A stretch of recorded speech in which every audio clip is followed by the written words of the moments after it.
오늘부터는 데살로니가 후서를 시작합니다. 전에부터 데살로니가 전설했죠. 갈라디아서, 에베소서, 빌립보서, 골로새서, 그리고 데살로니가를 하는데 전설했죠. 데살로니가 교회는 에게를 건너서 유럽 쪽에 빌립보 교회, 소아시아에서 에게를 넘어가고 유럽으로 가면은 맨 먼저 당도하는 교회가 빌립보, 그 다음에 데살로니가, 그 다음에 베레아, 그 다음에 밑으로 가면 아덴, 고린도 이렇게 내려가거든요.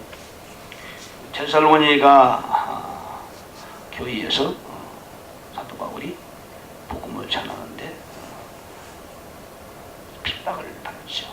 유대인들이 불량배를 거느리고 와서 그들에게 해를 끼치려고 찾아왔는데 바울과 그 일행들이 도피했어요. 그러자 야손이라는 사람의 집에 가서 그들을 잡고 고소하자 행정관들이 와서 야손에게 고석금을 받고 도와줬다.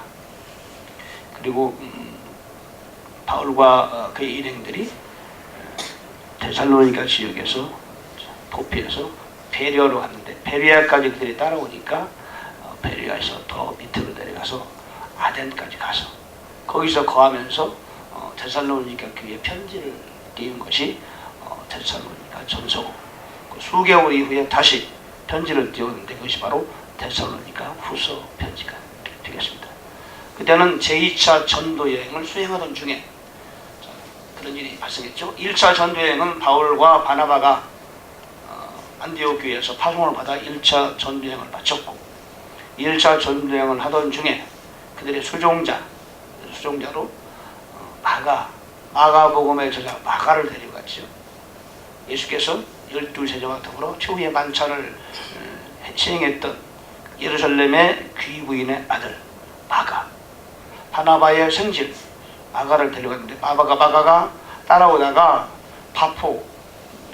바포스에서 도저히 전도여행을 따라갈 수 없으니까 집으로 그냥 가버렸어요. 그 전도여행을 마치고 제2차 전도여행을 다시 가자 서로 제안해서 2차 전도여행을 누구를 데려갈까? 바나바는 팔이 안으로 온다고 마가를 다시 데려갑시다. 사도 바울은 싫다. 절대 안 된다. 아직 준비가 되지 않은 사람이다. 둘이 샤프하게 다퉜다. 성경은 샤프라고 나오는데 심하게 다투고 바나바는 마가를 데리고 키프로스 쪽으로 바다 쪽으로 향했고, 그때 사도 바울은 신라, 여기 하면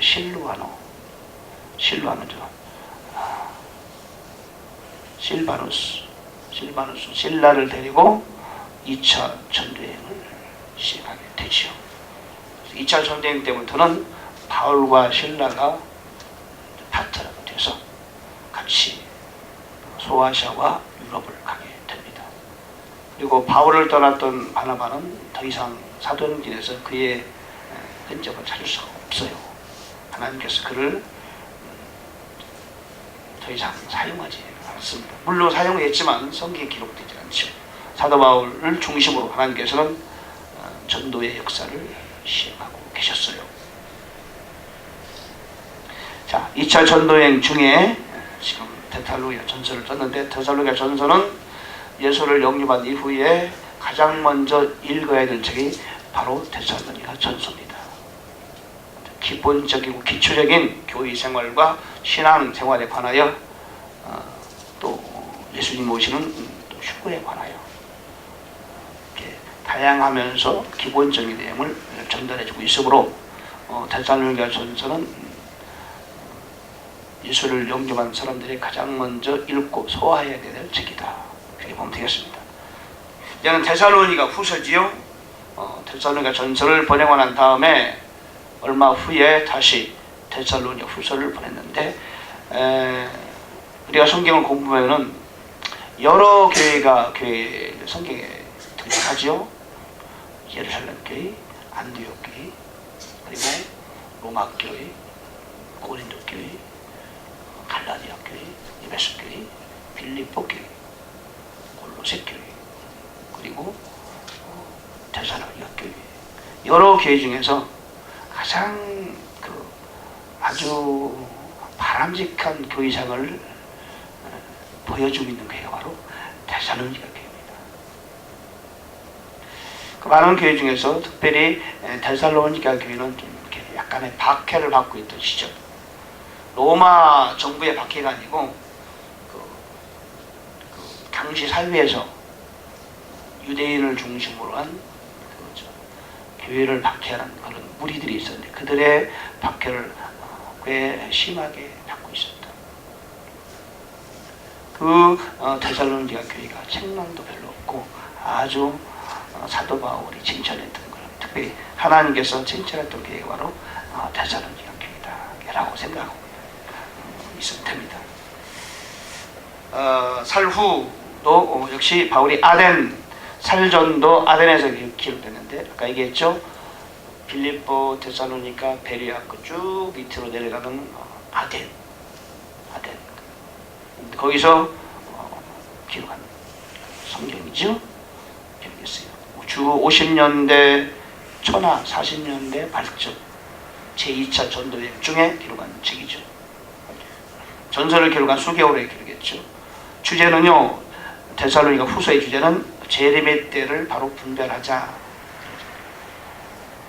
재림에 관하여 상당히 포커스를 맞춰서 쓴 책이 살후입니다. 핵심 구절은, 핵심 단어는 환난, 주의 날, 적그리스도, 기도 이런 단어가 자주 등장하는 그런 핵심 단어라고 보면 되겠습니다. 핵심 구절은 2장 2절에 너희는 영어로나 말로나 혹은 우리에게서 왔다는 편지로나 그리스도의 날이 가까이 이르렀다 해서 쉽게 마음이 흔들거나 불안해하지 말자. 2장 15절 그러므로 형제들아 굳게 서서 말로나 우리의 서신으로 너희가 가르침을 받은 전통들을 붙들어라. 3장 2절 또 우리가 부당하고 사악한 자들에게서 건지도록 기도하라. 모든 사람이 믿음을 다 갖고 있는 것은 아니다. 기도하라. 1장은 격려에 관한 내용이 많고 2장은 경고에 관한 내용이 많고 3장은 권면에 관해 격려, 경고, 권면이나 격려는 큰 차이 없지만 권면은 이제 다르죠. 조금 격려는 잘한다, 칭찬하는 격려죠. 경고는 주의 날에 오는데 조심해라, 흔들리지 마라, 불안해하지도 말라. 그리고 주의 날에 가까웠다고 손 놓지 말고 열심히 일하라. 권면, 이렇게 해라. 잘못된 사람이 떠나서 선을 행하다 지치지 말고 말씀대로 행하고 이런 것들.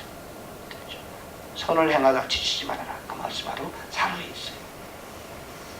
1장 1절부터 한번 살펴보겠습니다. 바울과 실루아노와 디모데는 하나님 우리 아버지와 주 예수 그리스도 안에 있는 데살로니가 사람들의 교회에 편지하노니. 평범한 내용이죠. 그러나 평범한 내용 중에서 우리는 하나님의 영적 교회를 찾아내야 되겠죠.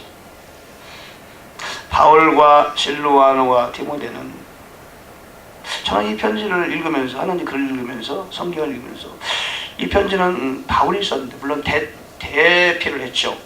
바울은 눈이 별로 안 좋아서 글을 이렇게 잘 쓰기 어려웠어요. 대필 불러주면 더디오 이런 사람들이 대표했는데 바울이 쓴 편지잖아요. 근데 바울과 실루아노와 디모데는 그렇게 말했어요.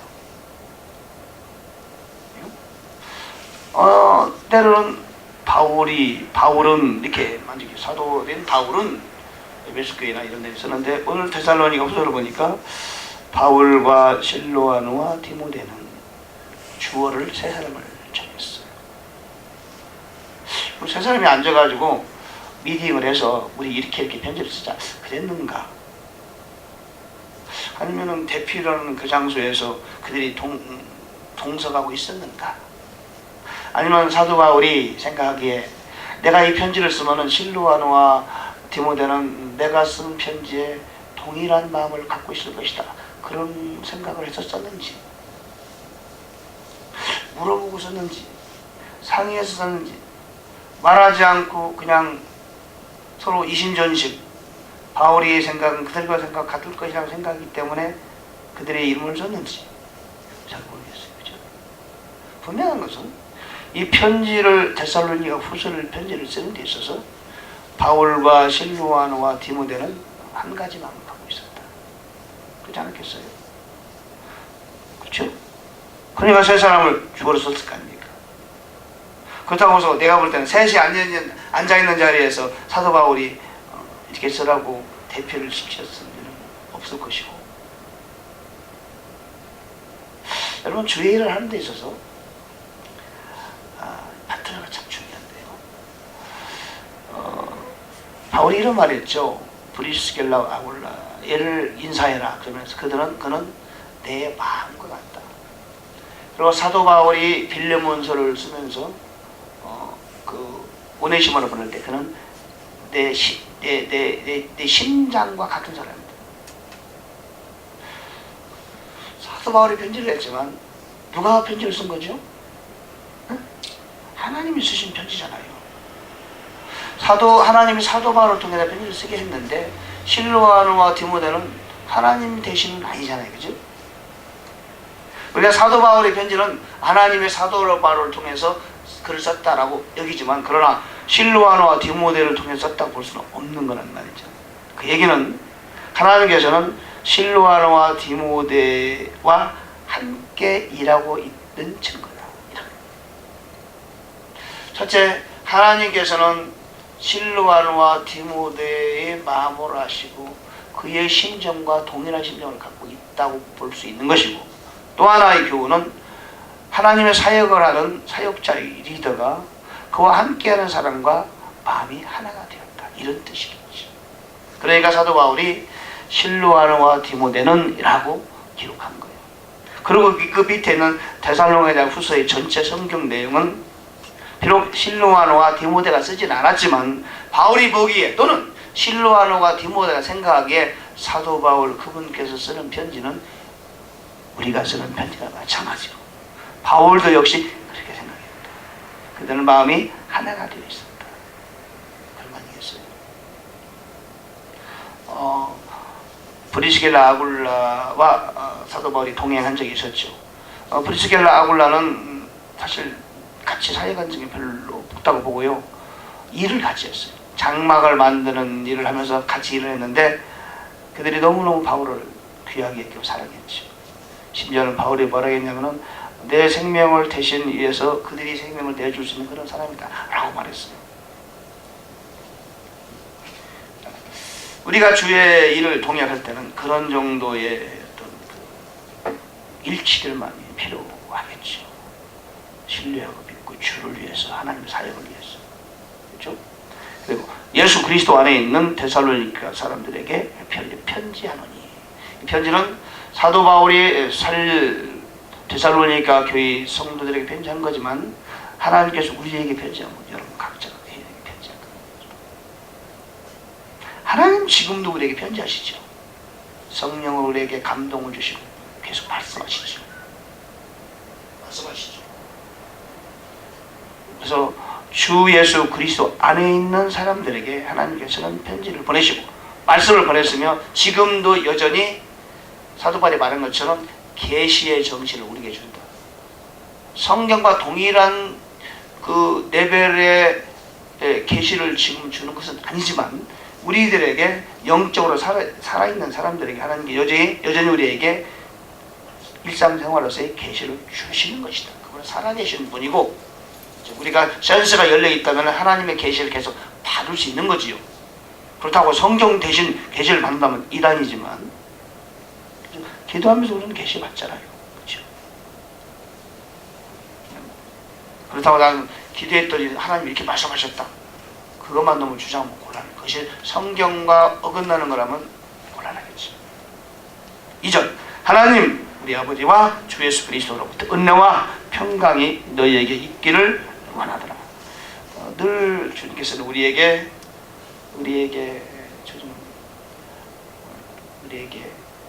격려하시는데 은혜와 평강이 있기를 원한다. 그렇게 말씀하시죠. 은혜는 항상 평강과 같이 가요.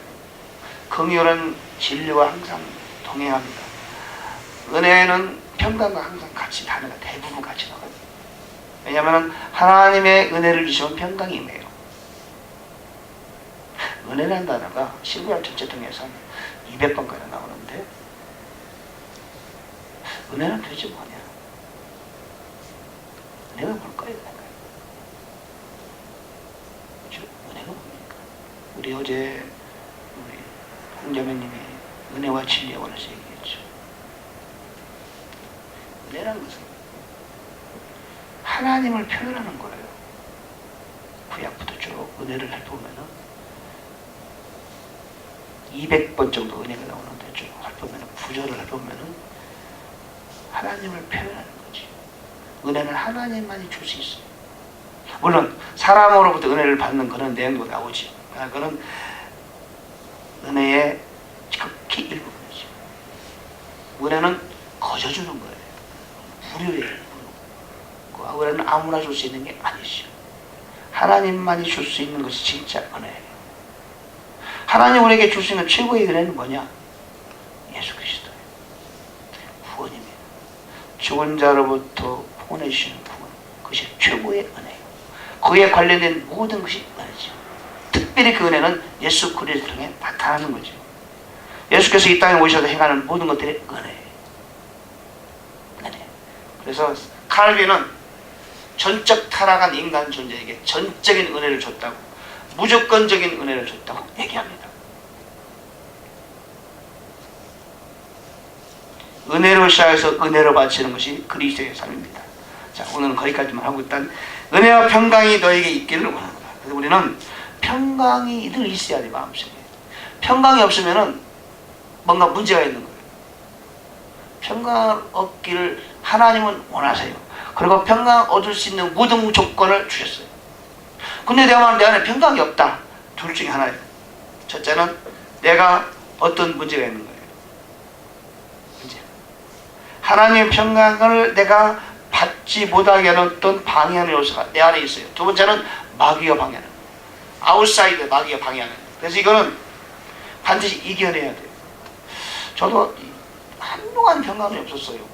예수를 믿고 오랫동안 죄 정죄하는 언제부턴가 평강이 임했는데, 그것도 평강은 하나님 우리에게 주신 것을 싸워서 이기려는 문제다. 저는 그렇게 생각합니다. 그리고 평강을 갖는 것은 당연한 것이다. 그리고 그리스도에는요, 웃음이 늘 얼굴에 막 가득 차야 돼요. 평강이 없으면 웃음이 없는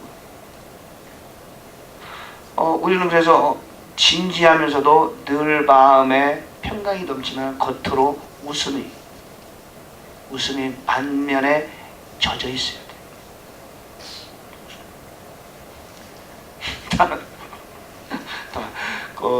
쟤네 딸 조엘 얼굴을 보니까 애가 웃음이 없어가지고 애가 하도 많이 울어가지고 얼굴이 우는 상이야. 우는 상. 근데 사진을 한 30장 찍었네. 적으면서 왜가 우는 상일까? 얼마나 울었길래 애가 얼굴이 우는 얼굴로 됐을까?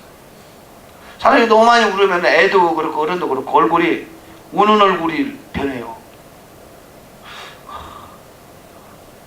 보통 표정을 갖는데도 얼굴이 우는 얼굴의 표정을 가졌어요. 이러면 안 되는데 왜 그럴까? 또 조회도 기도가 필요하고.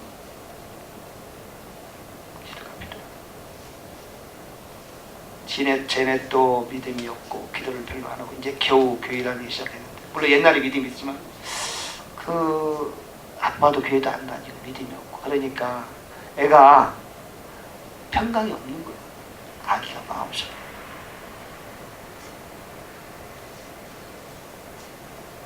어떤 아기는 늘 웃잖아요.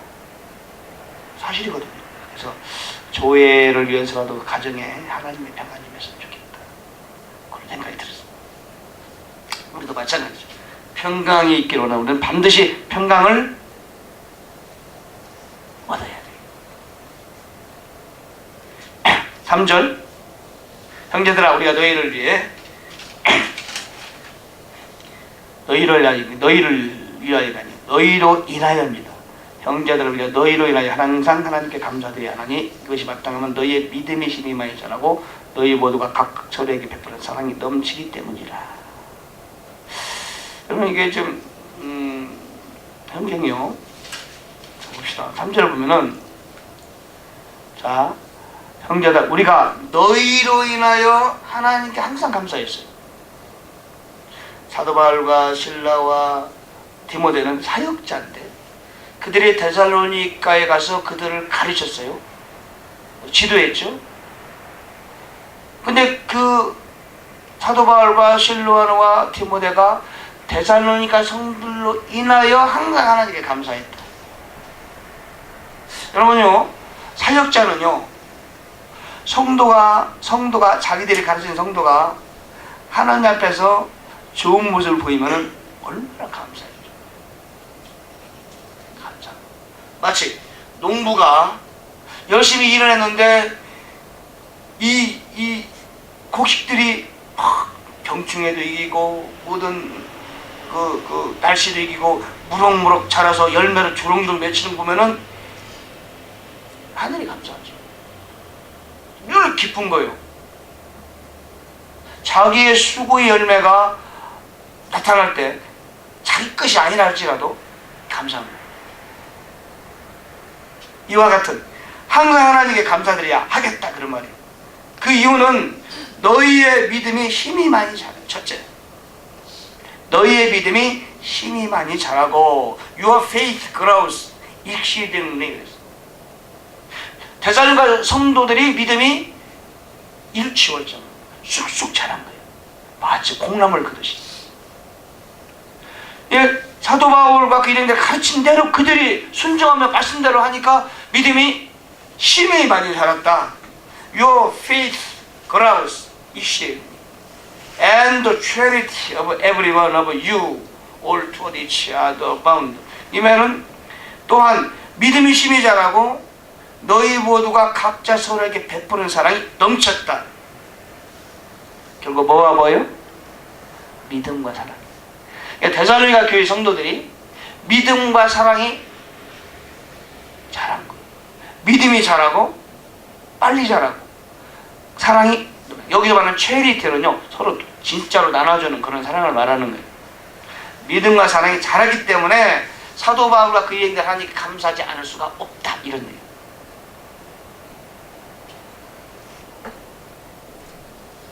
사절은 그러므로 너희가 당하는 너희의 모든 핍박과 환난 속에서 드러난 너희의 인내와 믿음으로 인해 우리는 하나님의 교회들에서 직접 너희를 자랑하노라. 자, 데살로니가 성도들이 환난과 핍박이 있었어요. 그럼에도 불구하고 그들은 환난과 핍박 속에서 그들의 인내와 믿음을 드러냈다. 여러분 우리가요 어려움이 닥칠 때 그때 우리의 믿음을 알 수 있는 거예요. 어려움이 닥치니까 그들의 안팎의 내적으로 외적으로 어려움이 닥치니까 그들의 믿음과 인내가 드러났다. 그래서 그들을 사도 바울은 다른 교회에 자랑했다 이런 뜻이에요. 사도 바울이 자랑했다. 여러분요 어떤 사람은요 믿음이 쑥쑥 금방 자라는 사람이 있어요. 어떤 사람은요 오랜 수십 년 신앙생활에도 안 자라요. 안 자라. 저는 믿음이 자라는 사람 어떤 사람이 믿음이 잘 자라느냐 처음엔 무식해 보이지만 열심히 기도하면요 믿음이 금방 자라요. 열심히 기도하면 그리고 말씀을 가까이 하면 믿음이 자라요. 그리고요 거리에 가서 전도하잖아요. 믿음이 자라요. 사실이에요. 옛날 그 신학교는요 그렇게 했어요. 기도하고 성경 가르치고 성경 공부하고 전도하고 직접 나가서 전도하고 전도 자체가 신학 과목 중에 하나 있거든요. 그때는요 목사들이 참 믿음이 좋아요. 지금 목사들이 믿음이 별로 없어요. 그죠? 믿음을 그냥 다 사람이 개입을 하잖아요. 이벤트, 교회에서 이벤트하고 막 그러잖아요. 그래서 신학교는 첫째 기도가 활발해야 돼요. 두 번째는 성경이 아주 잘 가르치고 배우려는 열정이 성경에는 관심이 있어요. 세 번째는 직접 현장에 나가서 전도해야 돼요. 교회도 마찬가지. 너희를 자랑했다.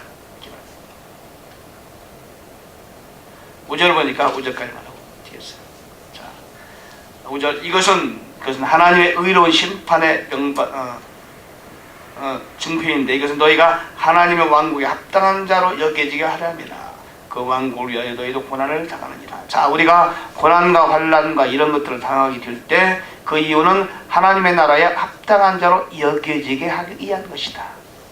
우리가 때로 지난날에 고난도 있고 앞으로도 고난이고 현재 고난이 있겠죠. 때로는 심적인 고난, 외적인 고난, 여러 가지 안팎의 고난이 있는데 이런 고난들은 하나님 나라에 합당한 자가 되게 하기 위한 과정이다.